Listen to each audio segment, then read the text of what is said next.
जय जय रघुवीर समर्थ. शुका सारिखे पूर्ण वैराग्य जाचे, वसिष्ठा परी ज्ञान योगेश्वराचे. कवी वाल्मिका सारिखा मान्य ऐसा, नमस्कार माझा सद्गुरु रामदासा. मला वाटते अंतरित्वा वसावे, तुझ्या दासबोधासी त्वा बोध व्हावे.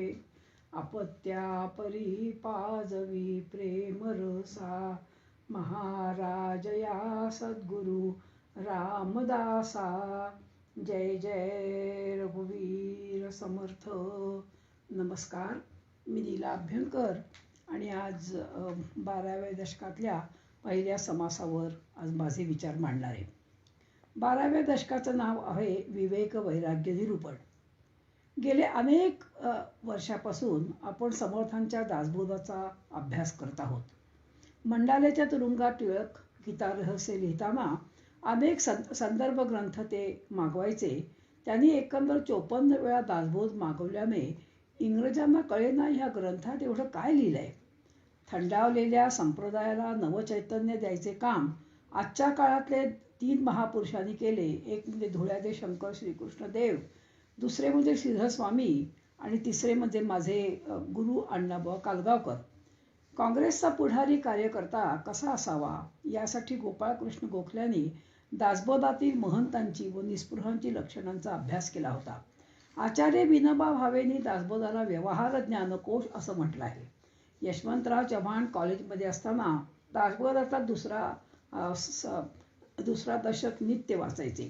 अटल बिहारी वाजपेयींनी आणीबाणीच्या काळात दासबोध वाचला आणि म्हणाले, मी हा ग्रंथ जर अगोदर वाचला असता तर राजकारणात इतक्या चुका मी केल्या नसत्या. स्वातंत्र्यवीर सावरकर गडावर नेहमी जायचे. डॉक्टर हेडगेवारांनी संघाची स्थापना करायच्या पूर्वी टिळकांच्या सांगण्याप्रमाणे गडावर गेले, समर्थांचे आशीर्वाद घेतले. आचार्य किशोरजी व्यास अगदी लहान असल्यापासून दासबोधाचा अभ्यास करतात. महात्मा गांधी म्हणाले होते की समर्थांनी संघटना कशी करावी, संघटक कसा असावा यासाठी दासबोध वाचावा.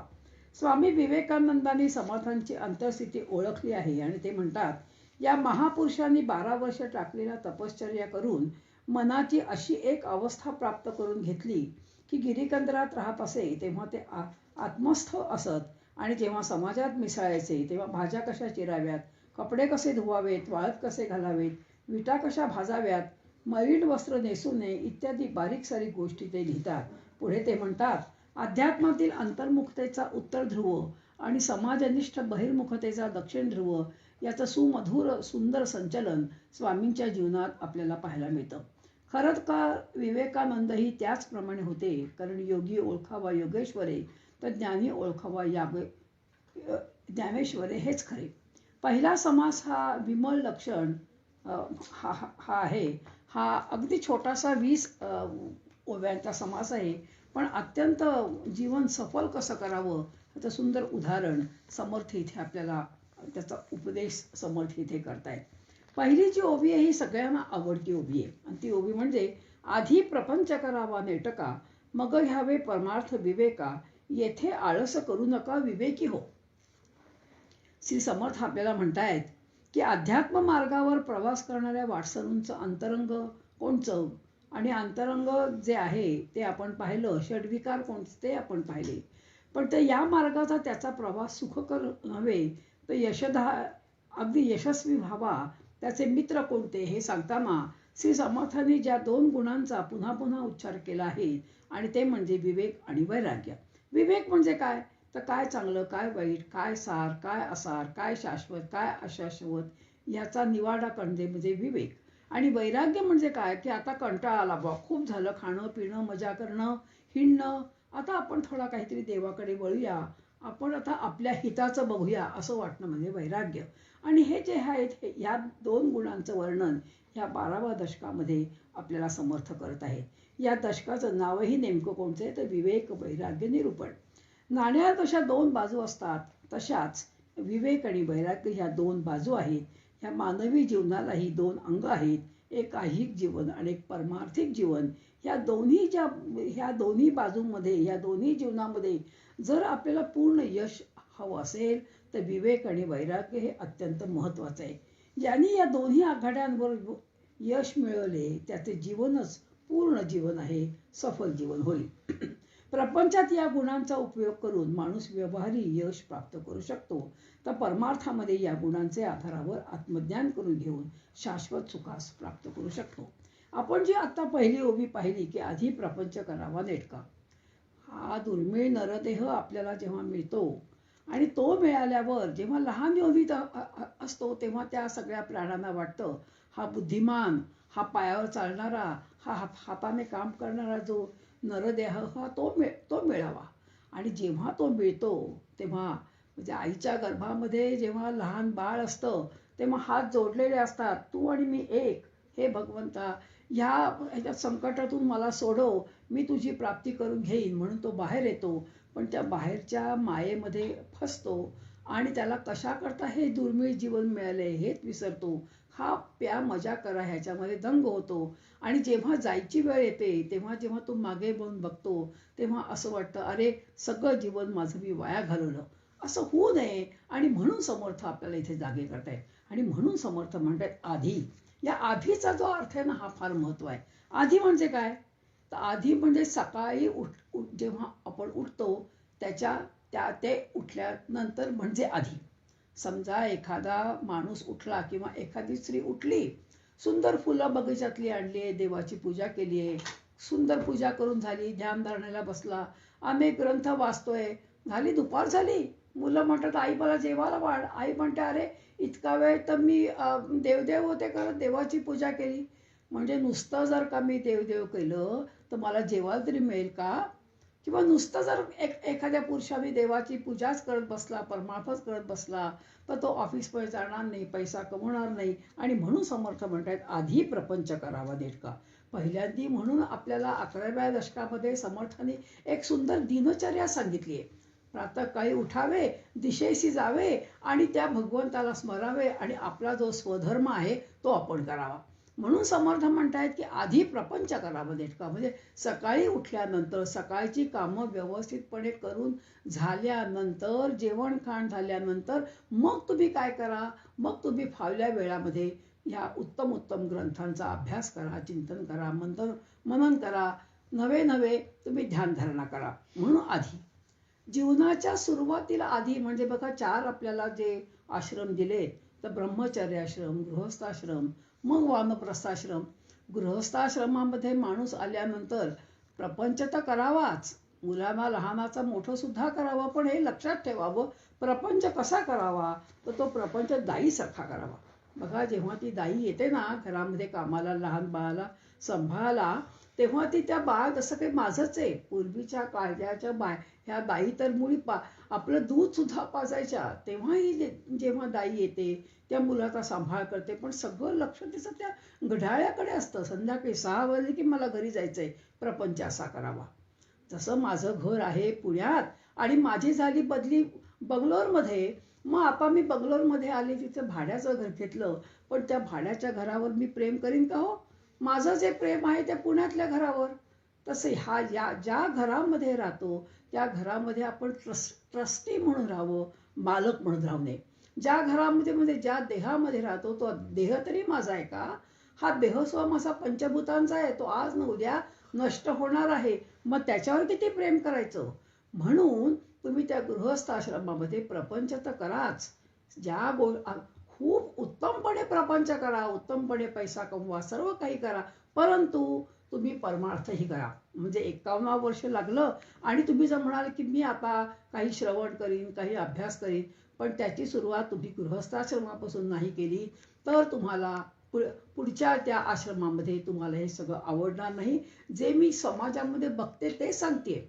जेव्हा मी रामकृष्ण आश्रमामध्ये आणि माझ्या गाडीने जेव्हा जायची तेव्हा काही मैत्रिणींना घेऊन जायची, तेव्हा म्हणजे नाही बुवा कंटाळा येतो, कारण कधी श्रवण करायची मग त्यांना सवयच नव्हती. म्हणून ह्या सगळ्या गोष्टीची म्हणून समर्थ म्हणतात आधी प्रपंच करावा नेटका आणि मग घ्यावे परमार्थ विवेका. येथे आळस करू नका, विवेकी हो. आपल्याला जागा करतायत म्हणजे जीवनाच्या सुरुवातीला सकाळपासून दुपारपर्यंत तुम्ही प्रपंच करा आणि मग परमार्थ करा. प्रपंच सांडून परमार्थ कराल तेने तुम्ही कष्टी व्हाल. प्रपंच परमार्थ चालवाल तेने तरी तुम्ही विवेकी. प्रपंच सांडून परमार्थ केला, अन्न मिळेना खायला. नुसतं देवदेवच करत बसला तर जेवायला कसं मिळणार हो. जरी संन्यासी जरी झाला तरी त्याला भिक्षा मागायला जावंच लागेल. मग त्या करंट्याला परमार्थ कळचा. म्हणून समर्थ म्हणतायत की आधी प्रपंच करावा नेटका. परमार्थ सांडून प्रपंच करीसी तरी तू यमयातमा भोगीसी. अंती परम कष्टी होसी यमयातमा भोगिता. म्हणजे परमार्थ आणि प्रपंच ह्या नाण्याच्या दोन बाजू आहेत. अगदीच खरं बोलायचं ना तर भागवतात्मुळे असं सांगितलंय की आपण सकाळी उठल्यापासून झोपेपर्यंत जी जी कर्तव्य करतो, जी जी कर्म करतो, ती एक भगवंताची पूजा म्हणूनच करावी. ही वेगळा परमार्थ करायची गरजच नाही. कारण जे गुण लागतात प्रपंचात तेच गुण लागतात परमार्थात. प्रपंचामध्ये खोटेपणा, भ्रष्टाचार, लबाडपणा, असत्य भाषणे चालत नाही. परमार्थात पण तसंच आहे. ज्या सत्याकडे जायचंय, ज्या भगवंताकडे जायचंय त्याच्याशी आपण खोटेपणाने वागून चालेल का? म्हणून जे गुण प्रपंचात तेच गुण परमार्थात. म्हणून सकाळपासून झोपेपर्यंत आपला जो स्वधर्म आहे हा आपण नीटनेटकेपणाने करणं म्हणजेच परमार्थ आहे. त्याच्यामध्ये जर तुम्ही खोटेपणा कराल, लबाडपणा कराल तर तुम्हाला प्रपंचातही तुम्ही जसं वागाल तीच सवय लागते परमार्थामध्ये. म्हणून समर्थ म्हणतायत परमार्थ सांडून प्रपंच करीसी करीसी तो यमयातमा भोगीसी. अंती परम कष्टी होसी यमयातमा भोगिता. पुढची ओवी समर्थ म्हणतायत जसा आपल्या घरामध्ये कामाला आपण माणूस ठेवतो त्यांनी खूप सुट्ट्या म्हणजे मारल्या. त्यांनी जर का चोरी मारी केली, ज्यांनी तो जर खोटं बोलला तर त्याला अनेक वेळा आपण रागवतो, नवे नवे त्याला कामावरून काढून सुद्धा टाकतो. तसाच आपला साहेब म्हणजे भगवंत. मग आता भगवंताकडे जर आपण त्याचे जर काम करणारे आहोत मग आपण नीट नको का हो वागायला. जसं आपण त्या माणसाला काढून टाकतो तशाच आपल्याला यमयातमा भोगावे लागतील. म्हणून आपण तसं साहेब बनल्यावर आपल्या नोकरा चाकरांशी वागतो तसाच भगवंतही आपल्याशी वागेल. म्हणून आपण सच्चाईनीच वागलं पाहिजे. तेव्हा महत्वाची गेले दुर्जनाचे हासे झाले, दुःख उदंड भोगिले आपल्या जीवे. तैसेच होणार अंती म्हणून भजावे भगवंती, परमार्थाची प्रचिती रोकडी घ्यावी. म्हणून समर्थ असं म्हणतायत प्रपंच तर कराच, पण ज्या भगवंतांनी मला ह्या जन्मात पाठवलं आहे, ज्यांनी मला ही शक्ती दिली आहे, ज्याच्यामुळे माझे हात पाय चालतायत, माझं अन्न पचतंय, ज्याच्यामुळे मी रोज सकाळी उठतोय, ज्याच्यामुळे माझी स्मरणशक्ती आहे, त्याला तुम्ही तर का नमस्कार करायला नको का, त्याला भजायला नको का, त्याची आठवण ठेवायला नको का, असं आपल्याला समोर सांगतायत. संसारी असता मुक्त तोची जाणावा संयुक्त, अखंड पाहे युक्तायुक्त विचारला आहे. म्हणून समर्थ आपल्याला ह्या ठिकाणी जीवनामध्ये कसं वागावं हेच सांगतायत. जीवनामध्ये आपण अलिप्तपणे राहिलं पाहिजे. अलिप्तपणे म्हणजे कसं, ते कमळाचं पान बघा, कितीही तुम्ही पाण्यात ठेवा एक बूंद त्या पानाची काही त्या कवळ्याच्या पानावर लागत नाही. अशा प्रकारे आपण आपल्या जीवनामध्ये अलिप्ततेने राहिलं पाहिजे. आसक्त होता कामा नये. आहे ती तुके देवाचे, हे सगळं भगवंताचंच आहे, यातलं माझं काहीही नाही, मी ट्रस्टी आहे, मी नोकर आहे, ह्या भावनेने आपण ह्या घरामध्ये राहिलं पाहिजे. म्हातारपणी म्हणजे आपल्याकडे अशी एक समज आहे की देवदेव करायचं तो म्हातारपणी, पण अहो तुम्हाला म्हातारपण तरी येणार आहे म्हणजे माहितीये का, कधी देह पडणार आहे माहितीये का. म्हणून तुम्ही काय केलं पाहिजे, तुम्ही त्याची आठवण ठेवली पाहिजे. प्रपंचापासून पूर्णपणे अलिप्त राहतो तोच खरा योगी, असं आपल्याला समर्थ म्हणतायत. अशाच माणसाच्या अंगी सारासार विचार जागृत असतो. जो माणूस प्रपंच करताना सावधानता बाळगतो तोच परमार्थामध्ये तितक्याच प्रमाणे सावध राहतो. ज्याला नीट प्रपंच करता येत नाही त्याला परमार्थ देखील करता येणार नाही, असं समर्थांनी ठोकपणे इथे सांगितलं आहे. समर्थांची जी 11वी ओवी ही अत्यंत महत्वाची, ही पाठ करावी आणि समोर नेहमी आपल्या लक्षात ठेवावी. परनाळी पाहून उचले जीवसृष्टी विवेक चाले, आणि पुरुष होऊन भ्रमले याची काय म्हणावे. समर्थ म्हणतात ती छोटीशी अळी ज्या वेळेला दुसऱ्या फांदीवर जायचं असतं तेव्हा पहिला मागचा जो पाय आहे, हा मागचा पाय सोडायच्या पूर्वी पुढचा पाय पक्का आहे का, पक्का रोवला गेलाय का, हे बघते आणि मग सोडते. म्हणजे साधी एक अळी जिला बुद्धी नाही ती सुद्धा जर इतक्या सावधपणाने वागते तर आपण तर बुद्धिमान आहोत, आपण सावधानतेने बाळा नको का. बघा ते जे उंच उंच कडे चढणारे गिर्यारोहक असतात, ते सुद्धा बघा असंच करतात. पुढचा पाय पक्का रोवल्याशिवाय मागचा पाय सोडत नाही. आपण ही सावधानतेने, ही सावधानता आपण या कोरोनाच्या वेळेला खूप शिकलो. जे बेसावध राहिले ते आजारी पडले. नाकाला तुम्ही मास्क लावा. खरं पूर्वीच्या काळी ह्या सगळ्या पद्धती आपल्या घरी होत्या. आपण बाहेरून आल्यावर लगेच कपडे बदलायचो, दुसरे घरचे कपडे घालायचो, पायातल्या म्हणजे बूट काढायचो, आणखी हात पाय धुतल्याशिवाय आपण कधीही घरात गेलो नाही. पण ह्या मधल्या काळामध्ये हे आपण सगळं विसरलो आणि नको नकोचे रोग आपण लावून घेतले.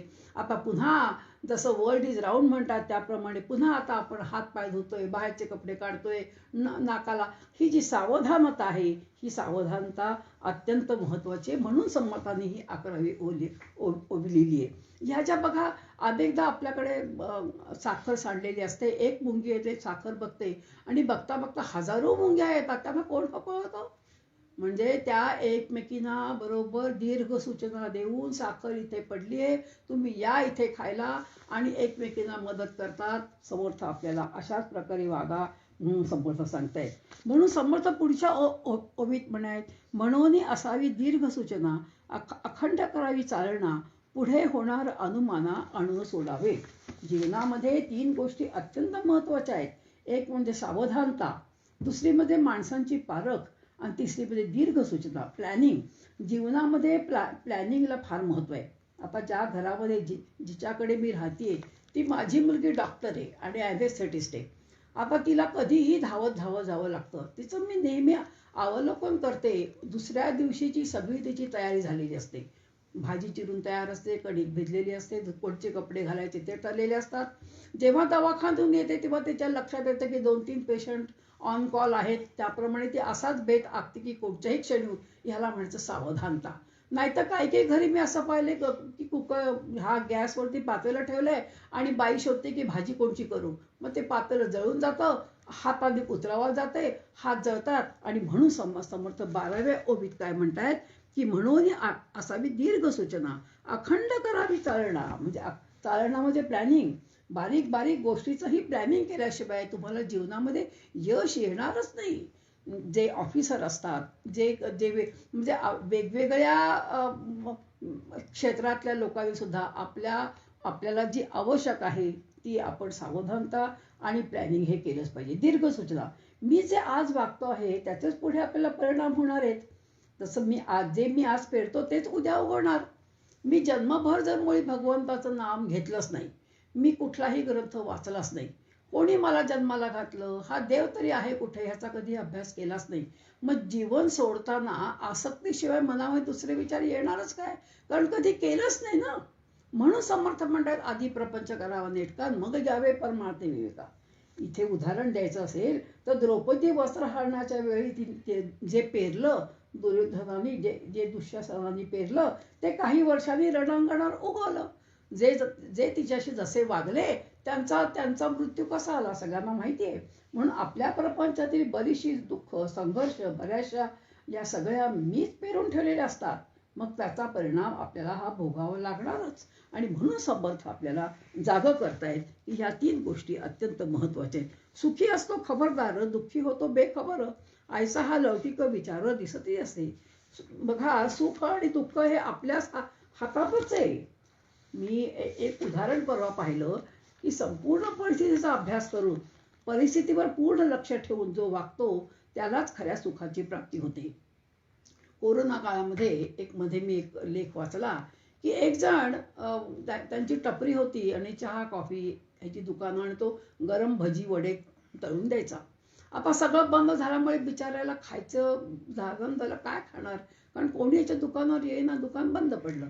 त्यांनी काय केलं, मोठे मोठे असे थर्मास विकत घेतले आणि घराघरात जाऊन लोकांना चहा कॉफी दिली, वडे दिले, आणि त्यांनी आपल्याच ह्या दुःखावरती मात केली.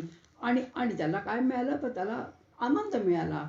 म्हणून बघा, ज्या वेळेला अलर्ट करतात की तुम्ही आता मोठा पाऊस येणार आहे आणि समुद्राच्या जवळ राहू नका, समुद्राच्या जवळच्या लोकांना, कोळ्यांना अलर्ट करतात, तिथून उचलून देतात. काही लोक जे असतात ते शहाणे होतात, ते तिथून जातात, पण काही लोक ऐकत नाहीत, सावधान होत नाही आणि मग घरची घरं आणि बेचारा सगळं सगळं वाहून जातं. परवा मी बघत होते त्या मराठवाड्यामध्ये, तिथे पाटी लिहिली होती, तुम्ही ह्याच्या ब्रिजवरून जाऊ नका, तरी लोकांनी शहाणपणा करून त्यावर गाड्या घातल्या आणि गाड्याच्या गाड्या वाहून गेल्या. आणि म्हणून समर्थ असं म्हणतायत की सुखी असतो खबरदार, दुःखी होतो बेखबर. म्हणून सर्व सावधान, धन्य तयाचे महिमान, जनी राखे समाधान तोची एक. समाधान कोणाला मिळतं की जो जो बरोबर दीर्घ सूचना करून आणि सगळ्यास आपल्या आपल्या अंगामध्ये सगळे गुण असतात, पण कोणचा गुण कोणत्या वेळेला वापरायचा हे ठरवून सावध राहून जर आपण वागलो तर आपल्याला निश्चित दुःख येणार नाही. बघा, समाजामध्ये अनेक प्रकारचे लोक आहेत. काही चांगले आहेत, काही वाईट आहेत, काही दुष्ट आहेत, काही व्यसनी आहेत, काही पण त्यातले आपल्याला योग्य कोणते आहेत, मैत्री करणाऱ्या लायक कोणते आहेत, चांगले कोणते आहेत, वाईट कोणते आहेत, ज्याला नेता व्हायचंय समाजाचा त्यांनी ते हे सगळं नीट हेरलं पाहिजे. एखादा अगदी साधा माणूस असतो, पण त्याच्याकडे एखादा इतका चांगला गुण असतो आणि तो गुण म्हणजे तो उत्तम काव्य करतो, एखादा उत्तम गातो, एखादा उत्तम बोलतो. मग त्या प्रकारचे सगळे आपण हेरावेत, त्याची पारख करावी आणि लोकांची योग्य पारख करून त्यांना निवडून आणि त्या कामाला लावावं. म्हणजे चालण्याचा आळस केला तरी अवचित पडेला घाला, ते वेळे सावरायला आकाश कैचा. म्हणून दुर्ग सूचनेचे लोक, त्यांचा पाहावा विवेक, लोकांकरता लोक शहाणे होती. मनुष्य पारखू राहेना आणि कोणाचे मन तोडीना, मनुष्य मात्र अनुमाना आणून पाहे. म्हणून ज्यांच्या अंगात जे गुण आहेत ते हेरून आणि त्या प्रकारे त्या माणसांना एकत्र करून आपण त्यांच्याकडनं ते काम करून घ्यावं. आणि असं जो करतो तोच खरा काय होतो, तो त्यांचा पुढारी होऊ शकतो. जाणती माणसं बाहेरून चार चौघांसारखीच दिसतात, परंतु त्यांचे मन मात्र भगवंतापाशी तदाकार झालेले असते. त्यांच्या अंतःकरणात विवेक जागृत झालेला असतो आणि त्यामुळे काम करणारा कोण आणि काम करणारा कोण नाही हे त्याला बरोबर ओळखता येते. आणि हे त्याला कसं बाय प्रॅक्टिस हे सगळं आपल्याला ओळखता येतं की कोण कसं आहे, कोण कसं आहे. आणि त्याप्रमाणे प्रत्येक व्यक्तीची योग्यता जाणून तो त्याला जवळ करतो. कोणाकडून कोणतं काम करून घ्यावं हे त्याला बरोबर कळतं आणि कोणाला किती महत्त्व द्यावं हे जाणण्याचं चातुर्य पण त्या माणसाकडे असतं, किंवा हा लौकिक गुण त्याचे जवळ असतो. जाणूनही पाहिले तर सर्व तेची तयाचे अपूर्व, ज्याचे त्यापरी गौरव राखू जाणे. अशा प्रकारे हा छोटासा समास, समर्थांनी 20 ओव्यांचा समास, पण खूप काही आपल्याला ह्या समासातून सावधानता शिकवली. मुख्य म्हणजे जीवनात सफलता आणायची असेल तर 3 महत्त्वाच्या गोष्टी आहेत. म्हणजे विवेक आणि वैराग्य हे तर आवश्यक आहेच, पण दीर्घ सूचना, अखंड चालना आणि माणसांची पारख हे तुम्ही जर अंगी बांधलं तर तुम्हाला जीवनामध्ये सफलता, जीवनामध्ये सुख नक्की येऊ शकतं, असं समर्थन या समासात सांगितलंय. हे 3 गुण आपण आपल्या अंगी मांडायचा प्रयत्न करूया. आजचा जो समासाचा गोषवार आहे तो मी इथेच थांबवते. जय जय रघुवीर समर्थ.